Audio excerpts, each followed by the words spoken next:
안녕하세요. 건강 365 아나운서 최인경입니다. 발목을 접질린다고 하죠. 걷다가 삐끗할 때가 있습니다. 특히 유난히 자주 접질리는 분들도 있는데요. 이유가 뭘까요? 발목 염좌로 불리는 발목 접질림의 증상은 통증일까요? 부어오르는 증상일까요? 며칠 지나면 괜찮을 거라고 생각해서 파스나 찜질로 견디는 경우도 많은데요. 되도록 빨리 치료해야 하는 상태도 있지 않을까요? 오늘은 발목 염좌에 대해 알아봅니다. 그리고 갑상선 호르몬과 갑상선 자극 호르몬 수치로 확인되는 무증상 갑상선 기능 저하증에 대해서도 살펴봅니다. 건강 365 이소라의 믿음 듣고 시작하겠습니다. KBS 라디오 건강 365 함께하고 계십니다. 발목을 접질렸다, 삐끗했다, 아프다, 부었다. 발목 염좌를 경험한 분들이 많이 하는 얘기입니다. 염좌라는 어려운 단어로 설명되지만 결국 발목을 삔 상태를 말하는 게 아닐까 싶은데요. 남녀노소 누구나 경험할 수 있는 발목 염좌는 왜 생기는 걸까요? 인제대 상계백병원 정형외과 김훈 교수에게 도움 말씀 듣겠습니다. 교수님 안녕하세요. 네, 안녕하세요. 네, 반갑습니다. 발목 염좌라는 말이 좀 어렵긴 합니다. 어떤 상태인지 설명해 주세요. 네네. 그 발목 염좌라고 하면 조금 어렵게 들릴 수 있습니다. 네. 하지만 쉽게 말하면 우리가 흔히 말하는 발목을 삐었다, 접질렸다라는 상태입니다. 네. 정확히는 발목을 잡아주는 인대가 순간적으로 늘어나거나 아니면 일부 찢어지거나 심하면 완전히 파열되는 것을 의미하는데요. 네. 다만 삐었다는 말 안에도 가벼운 인대 손상부터 골절, 연골 손상이 동반된 경우까지 범위가 꽤 넓은 경우를 포함하고 있습니다. 네. 제가 그래서 오늘 이야기를 드리고 싶은 이유도 바로 그 부분입니다. 이제 진료를 하다 보면 발목 염좌 때문에 너무 오래 깁스를 하고 또는 오히려 발목 기능이 떨어져서 오는 경우도 많이 있고 반대로 인대가 파열됐다는 말을 듣고 너무 불안해서 여러 병원을 전전하면서 서로 다른 설명에 혼란스러워하는 분들도 많이 있습니다. 네. 그래서 이제 발목 염좌를 너무 가볍게만 봐도 안 되지만 반대로 필요 이상으로 겁낼 필요도 없다는 거를 설명드리려 하고요. 네. 오늘은 그래서 어느 경우에 검사가 필요한지, 언제 보호대나 깁스가 필요한지, 그리고 어떻게 회복해야 되는지를 중심으로 말씀드리겠습니다. 우리 일상에서 발목을 삐끗하고 접질리는 일은 흔하지 않나요? 굉장히 흔한 편입니다. 네. 운동하다가도 생기고, 또 계단을 내려오다가도 생기고, 네. 또 이제 평상시 평지를 걷다가 이제 작은 턱이나 보도블록에 걸려서도 언제든지 염좌가 생길 수 있습니다. 네. 대부분은 이제 발이 안쪽으로 꺾이면서 이제 발목 바깥쪽 인대가 손상되고요. 이런 경우에 대부분은 잘 회복하는 편이지만 네. 일부는 반복적으로 발목을 접질리거나 이런 거를 이제 만성 발목 불안정성이라고 하는데 네. 그런 병으로도 이어질 수 있습니다. 자주 발을 삐끗하는 분이 있는데요. 근데 또 며칠 지나면 괜찮다고 하거든요.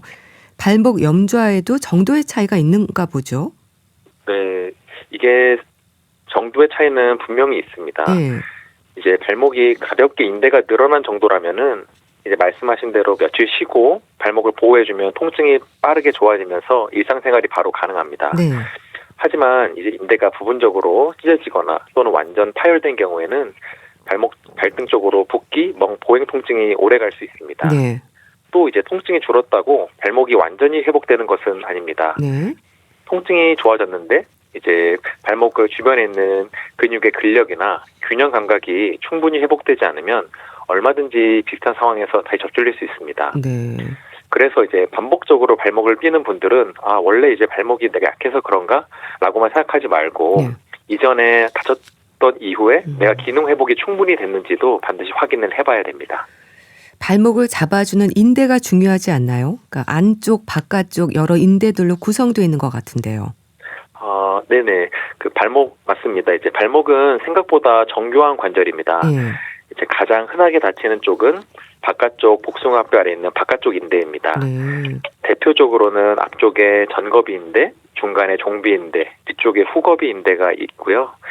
이제 발목이 안쪽으로 꺾일 때는 이제 앞쪽 인대가 가장 다치기 쉽고 손상이 커지면은 이제 중간, 그 다음에 점점 더 손상이 커지면은 뒤쪽까지 인대 손상이 발생할 수 있습니다. 그리고 안쪽에는 삼각인대라는 강한 인대가 있습니다. 네. 안쪽 인대 손상이 의심되면은 이것은 아까 앞서 설명했던 단순 염자보다 더 큰 손상일 가능성이 있기 때문에 골절이나 발목 관절의 불안정성을 반드시 같이 확인해야 됩니다. 네. 삐끗했을 때 뭐 정도의 차이가 좀 있다고 하셨는데요. 정말 어떤 사람은 금방 괜찮아지고 어떤 경우는 깁스를 해야 할 정도이기도 하고 그런 것 같아요. 네네. 이제 보통 발목 염자는 저희가 크게 1도, 2도, 3도 손상으로 나눠서 설명을 하는데요. 네. 1도는 인대가 늘어난 정도입니다. 이제 통증은 있지만 환자분들 대개가 다 걸을 수 있고 붓기가 심하지 경우가 많습니다. 2도부터는 인대가 부분적으로 찢어진 상태입니다. 네. 붓기와 멍이 더 뚜렷하게 보이고 걸을 때 통증이 있어서 절뚝거리는 분들을 많이 볼 수 있습니다. 3도부터는 이제 인대가 완전히 파열되거나 아니면 발목이 흔들릴 정도로 불안정한 상태입니다. 이 경우에는 좀 더 적극적인 초기 보호가 필요할 수 있습니다. 네. 하지만 이제 이러한 설명 외에도 실제 진료실에서 이 단계보다 더 먼저 보는 것이 있는데요. 바로 다치고 나서 땅을 디딜 수 있었는지에 대한 여부입니다. 환자분이 다치고 나서 어느 정도 절뚝거리더라도 발을 디딜 수 있다면 이 경우에는 보호대와 함께 조심스럽게 체중 부하를 시작할 수 있는 경우가 많습니다. 하지만 반대로 다친 직후부터 발을 전혀 못 디딜 정도로 아파하시거나 붓기가 너무 빠른 속도로 심해지거나 또는 복사뼈 주변뼈를 누를 때 통증이 심한 분들이 계신데 이런 경우에는 반드시 영상 검사를 통해 골절이나 다른 동반된 심한 손상이 없는지를 확인해야 됩니다. 1도, 2도, 3도로 이제 구분해서 설명해 주셨는데요. 그럼 앞쪽 인대가 손상이 되면은 1도 정도의 가벼운 부상으로 보면 되나요? 그렇게 단순하게 보기는 조금 어렵습니다. 이제 앞쪽 인대, 즉 전거비 인대라는 게 가장 흔하게 다치기는 합니다. 하지만 앞쪽 인대가 다쳤다는 것만으로 이제 환자분들이 가벼운 손상을 입었다고 판단하지는 않습니다.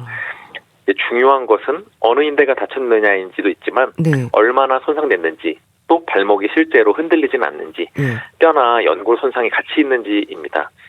이제 전거비 인대만 다쳤다 하더라도 인대가 완전히 파열되거나 하면은 마냥 가볍게 볼 수만은 없습니다. 반대로 영상에서 인대는 크게 다친 것처럼 보이지만 발목이 안정적이고 체중 부하가 가능하다면 이런 경우에는 비수술로도 잘 회복되는 경우가 매우 많습니다. 참 말씀을 들으니까 그렇게 단순하지가 않네요. 중간이나 뒤쪽 인대로까지 문제가 생기면 위험은 더 크겠네요. 중간 인대인 종비 인대까지 같이 다쳤다면 손상 정도가 더 크다고 이제 생각하시면 됩니다. 뒤쪽 인대인 후거비 인대 손상은 비교적 드물고 아무래도 더 강한 외력이 작용했을 때 작용을 하는데요. 이런 경우에는 단순히 인대만 보는 것이 아니라 앞서 누누이 말했듯 골절, 연골, 힘줄, 발목 관절의 불안정성 같은 동반 손상을 반드시 확인해야 되고요. 몇 번이나 강조했지만 체중 부하가 어렵거나 통증이 심하거나 붓기와 멍이 빠르게 심해졌다면 앞서 말한 대로 검사가 반드시 필요합니다. 그러니까 통증 검사 때문에 복사뼈 주변을 눌러보는 이유가 있는 거네요. 그럼 어느 쪽을 다쳤는지 손상 정도에 따라서 치료 방향이 달라지겠어요? 네, 이게 치료는 손상 정도 그리고 골절이 동반돼 있는지 그리고 환자가 땅을 디딜 수 있는지에 따라서 달라지게 됩니다. 일단 걸을 수 있는 상태라면은 무조건 깁스를 오래 하는 것보다는 발목 주변을 감싸주는 보호대나 보조기를 착용하고 통증이 허용하는 범위 안에서 체중 부하를 시작하는 방향으로 치료를 시작하게 됩니다.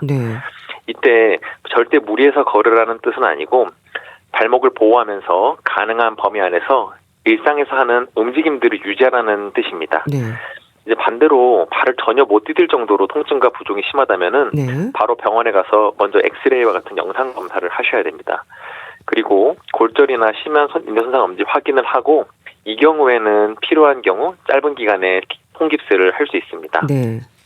다만 이제 깁스를 하더라도 가능하면은 길게 유지하지 않는 편이 좋습니다. 보통 길어도 1, 2주 정도 안에서 발목을 보호하고 이후에는 보조기로 점진적으로 전환을 하면서 발목의 움직임과 체중 부하를 회복시키는 것이 정말 중요합니다.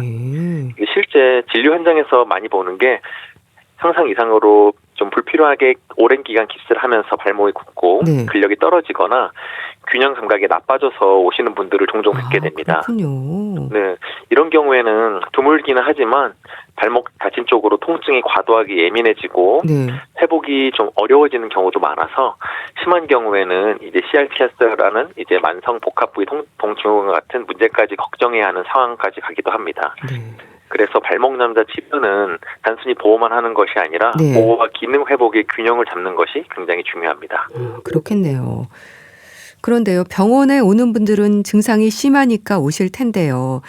일단은 다치고 나서 땅을 디딜 수 있었는지의 여부가 중요하다고 말씀 주셨는데 진료실에서 주로 어떤 부분을 보세요? 네, 일단은 말씀하신 대로 가장 중요한 것은 땅을 디딜 수 있는지입니다. 네. 그리고 다친 직후부터 환자가 걸을 수 있었는지, 지금은 몇 걸음 정도 걸을 수 있는지를 확인해 봅니다. 그 다음으로 확인하는 것이 어디를 아파하는지입니다. 네.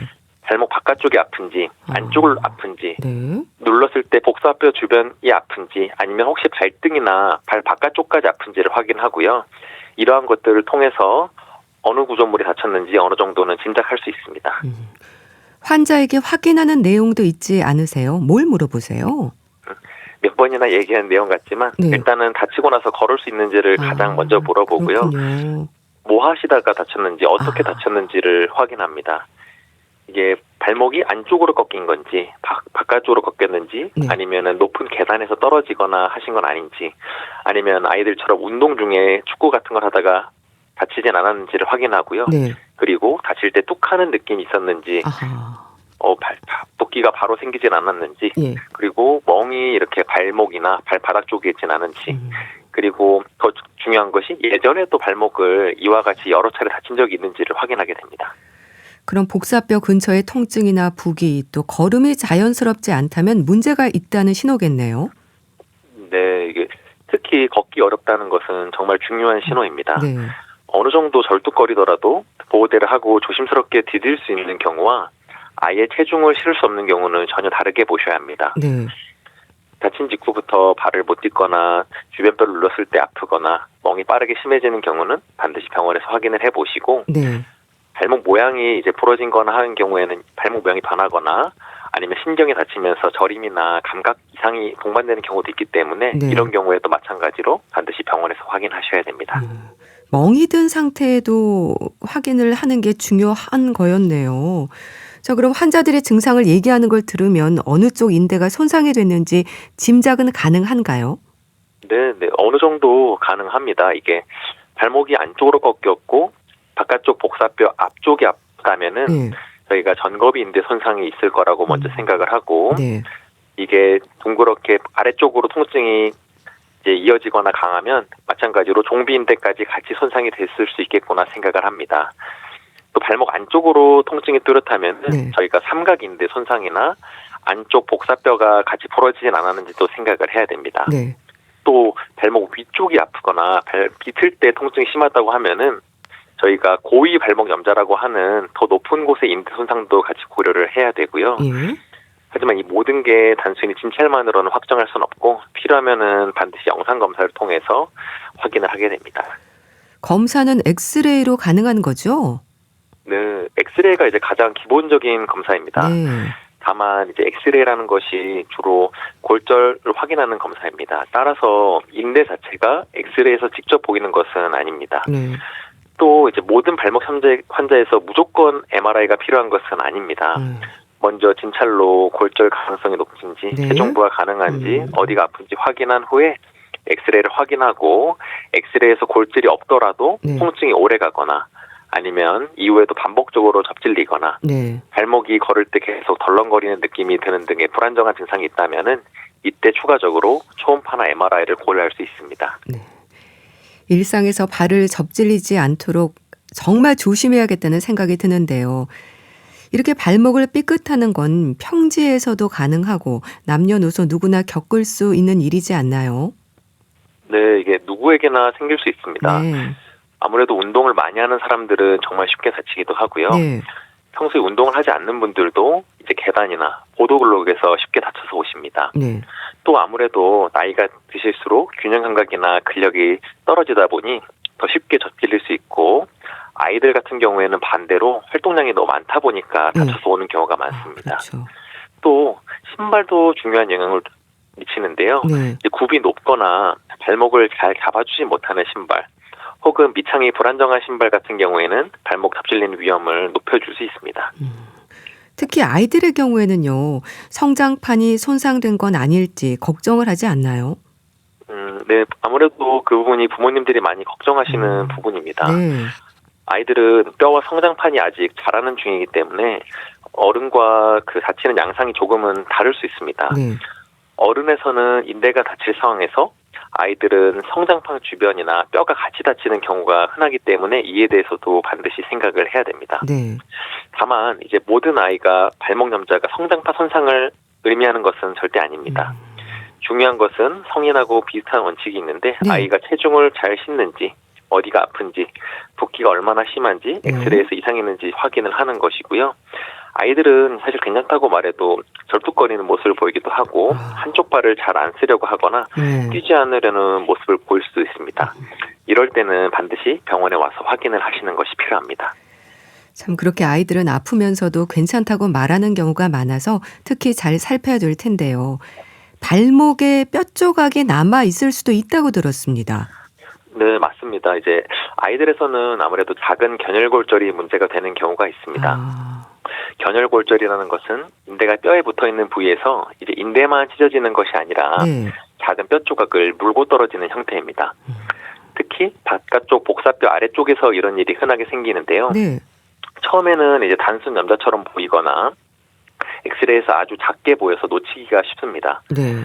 작은 뼈 조각이 있다고 물론 모두 문제가 되는 것은 아니지만 그 조각이 남아서 통증을 만들거나 네. 반복적으로 발목을 접질리는 원인이 되는 경우가 있습니다.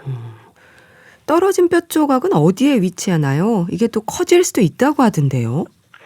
대개는 이제 바깥쪽 복사뼈의 끝부분 주변, 즉 발목 바깥쪽 아랫부위에 위치합니다. 이제 의학적으로는 원이 비골이라고 하는 뼈 주변에 작은 뼈 조각처럼 보일 수 있습니다. 네.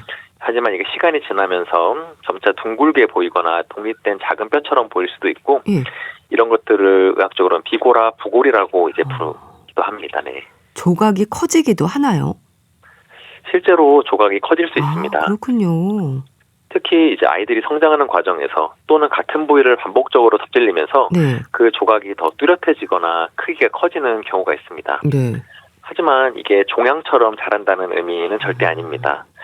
처음 손상 때 생긴 작은 뼈나 연골 조각이 이제 시간이 지나면서 골화되고 네. 이제 반복적인 자극이나 불안정성이 더해지면서 더 커져 보이거나 실제로 커지는 것으로 이해하시면 됩니다.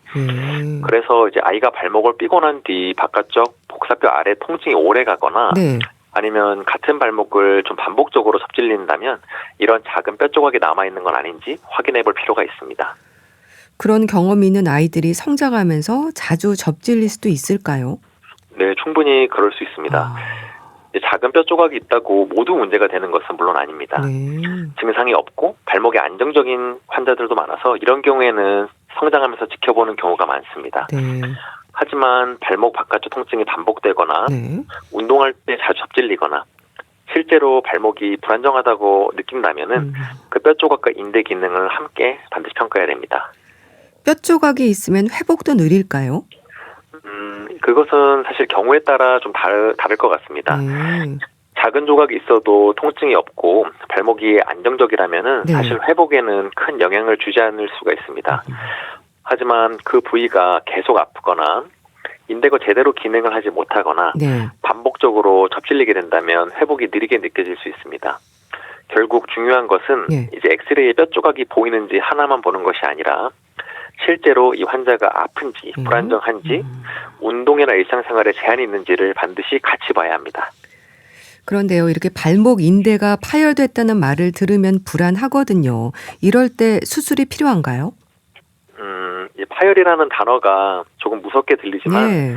사실 발목 인대 파열이라고 해서 모두가 수술을 하는 것은 절대 아닙니다. 급성 발목 염좌 대부분은 오히려 비수술 치료로 좋아지고요. 네. 초기에 손상 정도를 잘 판단하고 필요할 때는 짧게 잘 보호하고 이후에는 적극적인 재활로 기능을 회복하는 것이 굉장히 중요합니다. 네. 오히려 수술을 생각하는 경우는 굉장히 제한적이라고 할 수 있는데요. 골절이 동반되어 뼈가 어긋나 있거나 네. 발목 사이 인대 손상으로 관절이 이렇게 벌어져 있거나 연골 손상이 있거나 아니면은 비수술 치료 후에도 이제 발목이 반복적으로 꺾이는 만성 불안정성이 남는 경우에는 수술도 이제 고려하게 됩니다. 수술까지 가는 경우는 많지 않다니까 다행인데요.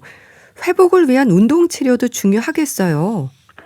네, 이제 대부분은 보조기나 짧은 고정 또는 약물 치료, 물리 치료, 재활 치료로 이제 회복이 됩니다. 네. 다만 이제 반복적으로 접질리는 분들, 운동할 때마다 발목이 빠질 것 같거나 덜렁이는 느낌이 있는 분들, 네. 또 수개월 이상 통증이 지속되는 분들은 추가 평가가 필요하고요. 네. 수술을 결정할 때는 한 가지를 꼭 생각을 해야 됩니다. 발목 인대 수술 자체는 시간이 아주 오래 걸리는 수술은 아닐 수 있습니다. 네. 하지만 수술보다 더 중요한 것은 그 이후의 재활입니다. 이제 수술을 했다고 바로 끝나는 것이 아니라 붓기를 빼고 움직임을 회복하고 네. 근력을 회복하고 균형 감각과 민첩성까지 다시 만들어줘야 되는데요. 네. 그래서 수술은 단순히 인대가 끊어졌으니 붙인다는 생각만으로 결정을 하면 안 됩니다. 본인이 충분히 재활을 할 수 있는 시간과 여건이 되는지, 네. 직업이나 운동 복귀 계획은 어떤지, 반복 불안정성이 실제로 생활에 얼마나 영향을 주는지를 반드시 같이 평가해서 결정하는 것이 좋습니다. 그렇겠네요. 여러 상황들을 잘 생각하고 결정을 해야 되겠네요. 그럼 수술하지 않고 비수술적인 방법으로 치료할 때도 회복의 단계가 있는 걸까요? 네, 이제 비수술 치료에서 가장 중요한 것은 단계적인 회복입니다. 네. 처음에는 통증과 붓기를 줄이는 게 굉장히 중요한데요. 이때는 짧게 냉찜질을 해주거나 아니면은 압박 스타킹 같은 또는 솜 같은 걸로 압박을 해주거나 다리를 심장보다 약간 높게 올려준다던가 아니면 약물 치료, 보호대를 해주는 것이 도움이 됩니다. 발을 전혀 못 디딜 정도라면은 손상이 없는지를 확인하고 필요하면 짧게 깁스로 이 시기에는 보호를 할 수 있습니다. 네. 이렇게 보호하는 시기가 지나게 되면은 그 다음에는 움직임을 회복하는 게 굉장히 중요합니다. 발목을 위아래로 움직이고 6주 정도 지나면 안쪽 바깥쪽으로 부드럽게 움직이면서 관절이 굳지 않게 해줘야 합니다. 네. 그리고 움직임이 어느 정도 회복되면은 가벼운 유산소와 기초 근력 운동을 시작합니다. 제가 권하는 것은 초기에는 실내 자전거 운동을 권하고요. 네. 이후에 통증이 좀 가라앉으면은 가벼운 걷기와 종아리 근육과 발목 주변 근육 회복이 이제 주변 근육을 회복하는 운동이 이제 여기에 해당됩니다. 네. 그 다음은 균형 감각 회복입니다. 발목 염자 후에는 통증이 좋아져도 발목이 내 몸의 위치를 감지하는 능력, 즉 고유 수용 감각이 떨어져 있는 경우가 많습니다. 이게 회복되지 않으면은 낫다고 하더라도 언제든지 다시 접질리기 쉽습니다. 네. 마지막으로 운동을 하는 분들은 반드시 민첩성까지 회복을 해야 되는데요. 네. TV나 이런 데서 흔히 보듯 방향 전환이라던가 가볍게 뛰기, 점프, 착지를 하는 연습 또는 사이드 스테커 같은 동작을 단계적으로 해서 운동에 복귀하는 것을 목표로 해야 됩니다. 또 며칠 지나면 괜찮아질 거라고 생각해서 파스나 찜질로 견디는 분들도 많은데요. 빨리 병원에 가야 하는 증상도 알려주세요. 네, 가장 쉽게 기억할 기준은 이거입니다. 네. 아무래도 다치고 나서 땅을 디딜 수 있느냐고요. 조금 아프지만 보하고 걸을 수 있다면 냉찜질하고 쉬면서 짧게 경과를 보실 수 있습니다. 네. 하지만 발을 땅에 딛기 어려울 정도라면은 병원에서 확인하는 것이 좋습니다. 발목 연자는 흔하지만 핵심은 정말 단순합니다. 네. 걸을 수 있는 발목은 보호하면서 기능을 회복시키고 못 디디는 발목은 골절이나 심한 손상이 없는지 먼저 확인하는 것입니다. 네. 그리고 너무 오래 고정하지 않고 반드시 적절한 시점에 보조기와 재활로 넘어가는 것이 중요하다고 할 수 있습니다. 네, 잘 들었습니다. 오늘은 발목을 삐끗하는 발목 염좌에 대해서 알아봤는데요. 인제대학교 상계백병원 정형외과 김훈 교수와 함께했습니다. 말씀 감사합니다. 네, 감사합니다. KBS 라디오 건강 365 함께하고 계신데요. 윤상의 한 걸음 더 듣고 다시 오겠습니다. KBS 라디오 건강 365 함께하고 계십니다. 지난주 갑상선 기능 질환으로 갑상선 기능 항진증과 갑상선 기능 저하증에 대해 살펴봤습니다. 오늘은 들어보셨습니까? 무증상 갑상선 기능 저하증이 있다고 하는데요. 증상이 없는 갑상선 기능 저하증을 말하는 걸까요? 가톨릭대 인천성모병원 가정의학과 서민석 교수에게 도움 말씀 듣겠습니다. 교수님 안녕하세요. 네, 안녕하세요. 갑상선 기능 질환에서 항진증과 저하증 외에 무증상 갑상선 기능 저하증도 있다고 들었습니다. 그런가요? 갑상선 기능에 이상이 있는 질환 중에서 갑상선 호르몬의 변화와 함께 증상이 나타나는 항진증이라든지 네. 저하증도 있기는 한데요. 네. 참 이상하게 증상이 전혀 없고 검사에서만 조금씩 이상이 생기는 경우들도 있습니다. 네. 그런 경우를 이제 무증상 갑상선 기능의 이상이다라고 보는데요. 만약에 갑상선 호르몬은 정상인데 갑상선 자극 호르몬만 올라가 있는 상태라고 하면 이런 경우를 무증상 갑상선 기능 저하다라고 진단합니다. 네. 증상이 없고 검사에서만 이상이 나온다고 하셨는데요. 건강검진에서 들을 수 있는 진단이라면서요.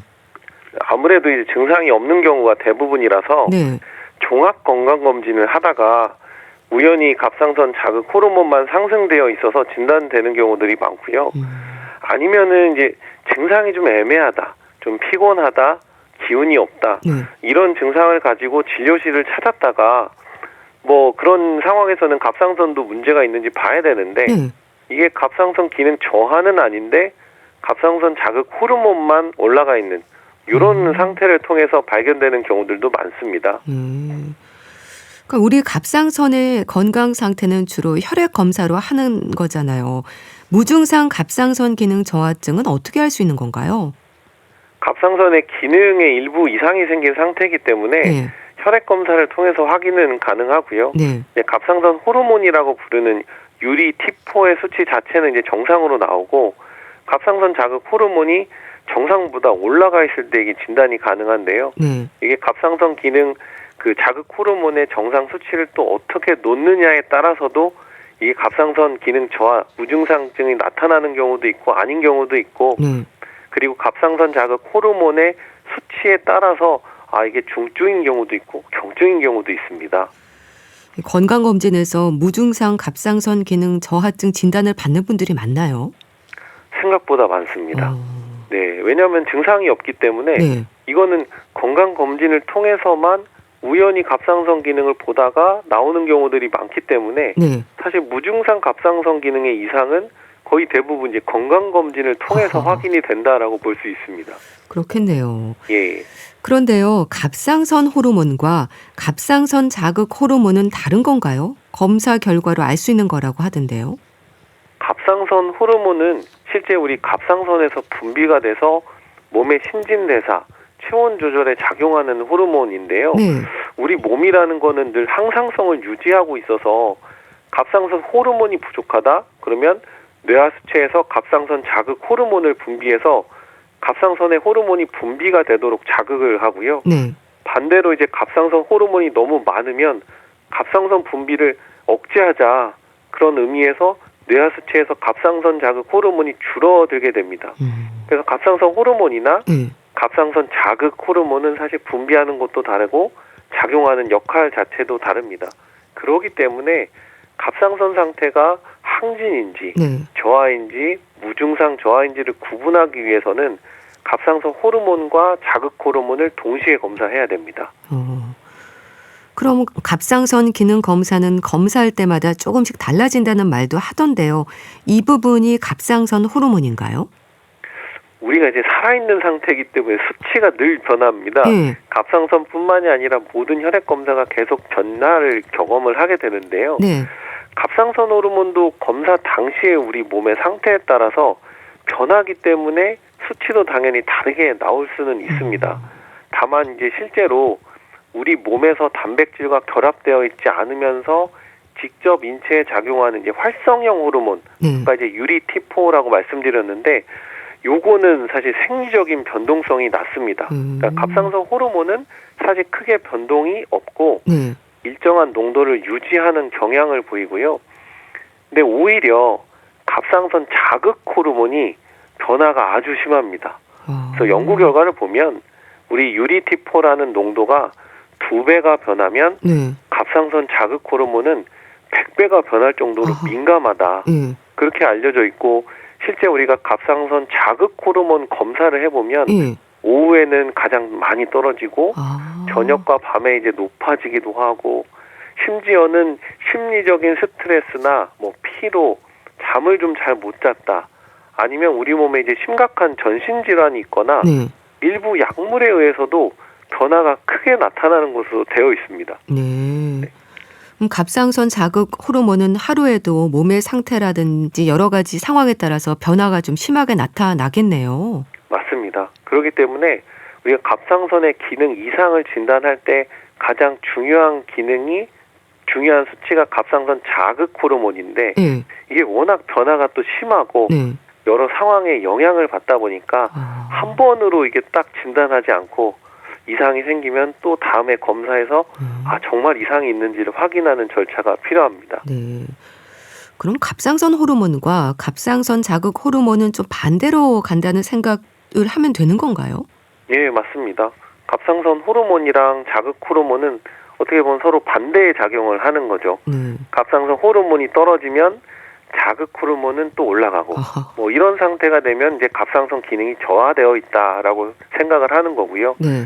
갑상선 호르몬이 좀 너무 많이 나오면 올라가 있으면 갑상선 자극 호르몬이 떨어지거든요. 뭐 이런 경우는 갑상선 기능이 항진되어 있다 이렇게 좀 판단하는 겁니다. 그럼 무증상 갑상선 기능 저하증은 어떤 상태인 건가요?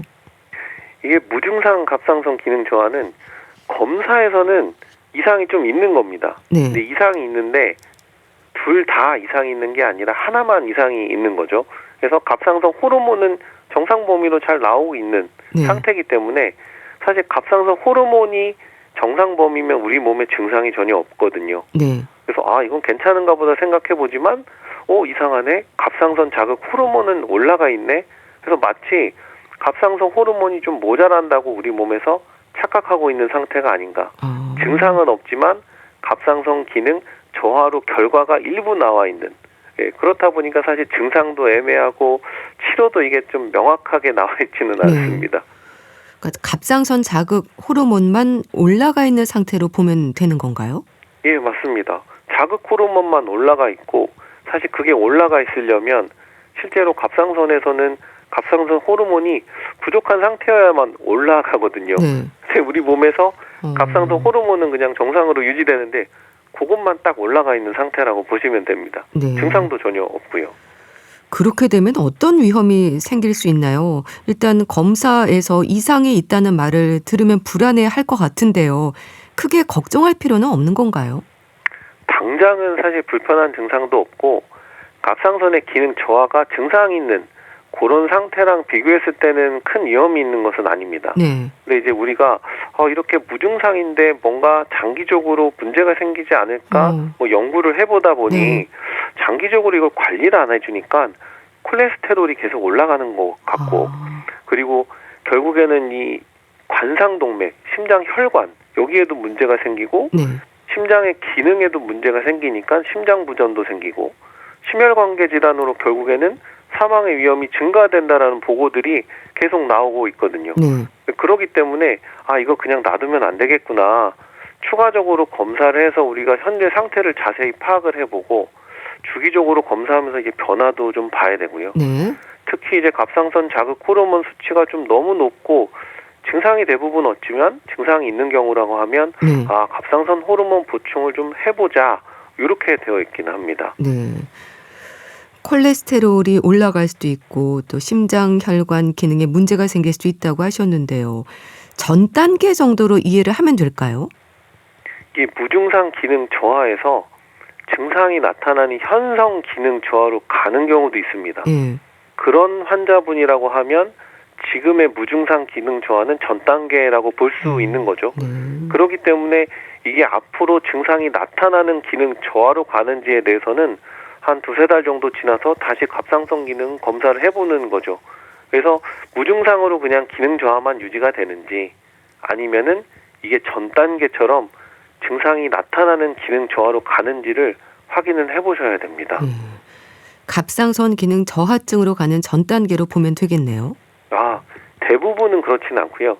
일부의 경우에서 전 단계가 있고 그리고 일시적으로 또 그런 기능 저하가 있다가 또 회복되는 경우도 있어서 뭐 기능 저하로 진행이 되는 경우가 한 2%에서 4% 정도 됩니다. 매년. 그리고 5% 정도의 이게 기능 저하가 있는 무증상 갑상선 기능 저하 환자는 그냥 계속 무증상 갑상선 기능 저하로 갑니다. 근데 이제 무증상 갑상선 기능 저하 환자 중에서 대부분, 그러니까 연구에 따라 좀 다르긴 한데 네. 한 6%에서 한 35% 정도 환자에서는 지나서 이제 검사해 보니까 정상으로 돌아오더라. 네. 뭐 이렇게 알려져 있습니다. 일시적일 수도 있는 거네요. 대부분은 사실 일시적이라고 보는 거죠. 근데 일시적인 환자분들은 네. 검사를 통해서 그냥 괜찮아지면은 그걸로 이제 끝인데 네. 앞서 말씀드린 증상이 나타나는 경우가 있기 때문에 사실 그런 경우를 확인하기 위해서 주기적으로 검사가 필요한 거죠. 네. 일시적일 수도 있는 만큼 무증상 갑상선 기능 저하증은 진단과 동시에 치료가 진행되는지도 궁금한데요. 좀 지켜보는 건가요? 맞습니다. 이게 정상으로 회복되는 경우가 대부분이라서 바로 이제 진단과 동시에 치료를 하는 것은 아니고요. 네. 그래서 이런 경우에 이게 앞으로 증상이 나타나는 갑상선 기능 저하로 진행이 될 가능성이 높으냐 또 확인을 해야 되거든요. 네. 그런 경우가 이제 그 TPO 항체 이 검사를 통해서 이게 갑상선 기능 저하로 진행하는 전 단계인지를 확인을 합니다. 네. 그래서 항체 검사에서 양성이 나온다. 그러면 이 사람은 지금은 무증상이지만 시간이 지나면 곧 증상이 나타나는 기능 저하로 진행할 가능성이 높다. 이렇게 좀 판단을 하고요. 네. 그래서 처음 진단되면 한 2-3달 정도 지나서 갑상선 기능 검사를 다시 해봅니다. 네. 그래서 만약에 기능 저하가 되면 그때 치료를 하고요. 근데 만약에 검사를 했는데 무증상 갑상선 기능 저하만 계속된다. 그러면 그때는 여러 상황을 고려해서 네. 치료를 결정하게 됩니다. 그럼 주기적으로 혈액 검사를 해야 되는 건가요? 예, 맞습니다. 첫 진단 받고 나서는 갑상선 기능 검사는 2-3달 뒤에 다시 한번 확인은 꼭 하셔야 되고요. 네. 만약에 검사했더니 정상화도 됐고, 그리고 아까 이제 자가 면역 항체가 없다. 그러면 이제 추적 관찰은 중단하게 됩니다. 근데 만약에 재검사에서도 무증상 기능 저하가 계속된다. 네. 그러면 그때부터는 이제 한 6개월 간격으로 검사를 하고요. 네. 그래도 계속 지속이 되면 그렇지만 이제 특별한 변화가 없이 무증상 갑상선 기능 저하만 유지가 되면 네. 그때부터는 이제 한 1년에 한 번 정도만 추적 검사 하셔도 됩니다. 그렇게 심각한 상태로 이어지는 건 아니지만 그럼에도 이 무증상 갑상선 기능 저하증을 잘 살펴야 하는 이유도 궁금합니다. 앞서서 이제 무증상 갑상선 기능 저하도 결국에는 심장 질환이라든지 사망률을 높이는 원인이 될 수가 있기 때문에 네. 사실 그런 사람들은 치료가 필요하고 그런 부분에서 우리가 잘 살펴봐야 되는 의미를 둘 수 있거든요. 네. 그래서 이제 기능 저하가 유지되는 비율이 한 5% 정도이긴 한데 이런 분들을 장기적으로 관찰했을 때 이상지질혈증, 심혈관계 질환, 심부전 발생 위험이든 뭐 사망 위험이 증가될 수 있기 때문에 네. 치료가 필요한 환자들이 있습니다. 어떤 환자들이냐면 70대가 되어진 70세 미만인데 갑상선 자극 호르몬의 수치가 10 이상으로 상승되어 있는 중증 환자. 네. 이런 환자들에게서 이미 이제 이상질환 혈증이 있고 심혈관 질환이나 심부전이 있는 상태라고 하면 이런 분들은 갑상선 호르몬을 보충을 해주는 게 필요하다라고 되어 있고요. 그 임신 중에도 갑상선 기능 저하가 무증상으로 나타날 수 있거든요. 태아에서 갑상선 호르몬이 많이 필요하고 네. 엄마도 이제 신진대사가 활발해지기 때문에 갑상선 호르몬이 모자라게 됩니다. 근데 이런 경우라고 하면 사실 아이 성장에서 갑상선 호르몬이 중요하기 때문에 네. 임신 중이라면 무증상 갑상선 기능 저하에서도 치료를 해야 됩니다. 나이 들면서 다른 질환의 위험을 높일 수 있는 거네요. 예, 맞습니다. 갑상선 호르몬 자체, 갑상선의 문제뿐만이 아니라 네. 사실 갑상선으로 인해서 기능이 좀 떨어져 있는 부분으로 인해서 심장 질환이라든지 골다공증이라든지 이런 다양한 질환의 위험을 높일 수 있기 때문에 앞서 말씀드린 대로 젊은 환자에서는 치료를 하고요. 네. 반대로 이제 70세 이상이다. 이런 경우라고 하면 갑상선 자극 호르몬이 아무리 올라가 있는 중증 상태라고 해도 치료를 권하지가 않습니다. 왜냐하면 70세 이상에서는 오히려 갑상선 호르몬 보충을 했을 때 네. 오히려 이제 심방 세동이라든지 오히려 골밀도가 떨어지는 골다공증이 생길 위험이 오히려 증가하기 때문에 사실 70세 이상에서는 치료를 하지 않고 젊었을 때는 치료를 하면서 앞으로 생길 수 있는 다른 다양한 질환을 예방하자 이렇게 되어 있습니다. 네. 무증상 갑상선 기능 저하증에 대해서 말씀 주셨는데요. 자, 그렇다면 무증상 갑상선 기능 항진증도 있나요? 예, 맞습니다.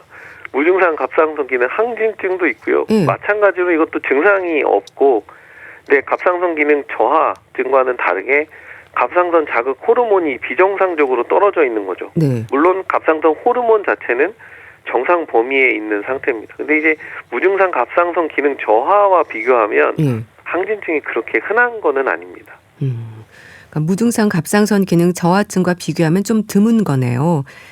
네, 전체 인구의 한 0.5%에서 3% 정도 보고되고 있고요. 네. 성인 인구에서는 한 3에서 10% 정도 보고되는 갑상선 기능 저하랑 비교해서는 드물다고 볼 수 있습니다. 다른 질환의 위험을 높인다거나 하는 부분도 없는 건가요? 무증상 갑상선 기능 항진의 경우는 예. 저하증이랑은 달리 조금 증상이 나타나는 게 흔합니다. 아. 미세하게 떨리거나 네. 가슴이 두근거리고 피곤하고 잠 못 자고 증상이 일단 생길 수가 있고요. 갑상선 기능 저하랑 반대로 되는 게 네. 골대사에 영향을 줘서 골다공증 발생 위험 그리고 골절 발생 위험이 증가하고요. 갑상선 호르몬이 어쨌든 정상보다 많기 때문에 심방세동 같은 부정맥, 심혈관 질환, 심부전 발생 위험이 증가된다고 보고되어 있습니다. 네. 그렇다면 무증상 갑상선 항진증도 정기적인 검진은 필요할까요? 무증상 갑상선 기능 저하랑 마찬가지로 주기적으로 검사를 해야 되는데요. 네. 이것도 갑상선 자극 호르몬의 수치가 경증으로 감소되어 있으면 네. 3개월에서 한 6개월 정도 간격으로 추적 검사를 하는 게 권장이 되고요. 이게 중증으로 떨어져 있는 경우에는 적극적으로 추가적인 검사를 하도록 되어 있고 네. 진단 당시 2주에서 4주 이내에 바로 검사를 다시 해봐야 된다. 왜냐하면 갑상선 기능 항진으로 가면서 문제가 생길 수 있기 때문에 좀 더 짧은 주기로 검사를 하자 이렇게 되어 있습니다. 지난주 갑상선 기능 질환들부터 오늘 무증상 갑상선 기능 저하증까지 설명해 주셨는데요. 갑상선 질환의 위험을 예방할 수 있는 방법 있을까요? 갑상선 기능 이상은 대부분 자가 면역 질환의 부분이기 때문에 우리가 사실 예방할 수 있는 부분이 많지는 않을 것 같은데요. 네. 그럼에도 우리가 또 기억을 해야 되는 부분이 있습니다. 첫 번째는 이제 요오드 과다 섭취는 주의하자. 해조류 섭취는 하루에 이제 김 한 봉 정도가 권장량이거든요. 네. 적당히 드시는 게 좋겠다는 거고요. 네. 두 번째는 자가 면역 질환을 악화시키는 요인을 피하자는 겁니다. 예. 대표적인 것이 과도한 스트레스나 불면 과로거든요. 요즘에 날씨도 덥고 후덥지근한 여름이지만 스트레스 관리를 좀 잘하고 숙면과 피로회복에 신경을 쓰면 이런 갑상선 질환을 예방하는 데 도움이 될 수 있습니다. 그리고 마지막으로 갑상선 기능 이상의 가족력이 있는 분들, 네. 갑상선 기능 이상의 의심 증상이 있는 분들은 바로 병원에서 확인을 하는 게 필요합니다. 빨리 확인해서 적절한 치료를 해야 앞으로의 다양한 건강 악화를 예방하는 지름길이라는 것을 잊지 않으셨으면 좋겠습니다. 네. 오늘은 무증상 갑상선 기능 저하증에 대한 말씀을 들었습니다. 가톨릭대 인천 성모병원 가정의학과 서민석 교수와 함께했는데요. 말씀 감사합니다. 예, 감사합니다. 조화문의 사랑하는 우리 보내드리면서 인사드릴게요. 오늘 방송은 KBS 콩 유튜브 채널로도 다시 들으실 수 있습니다. 건강365 아나운서 최인경이었습니다. 고맙습니다.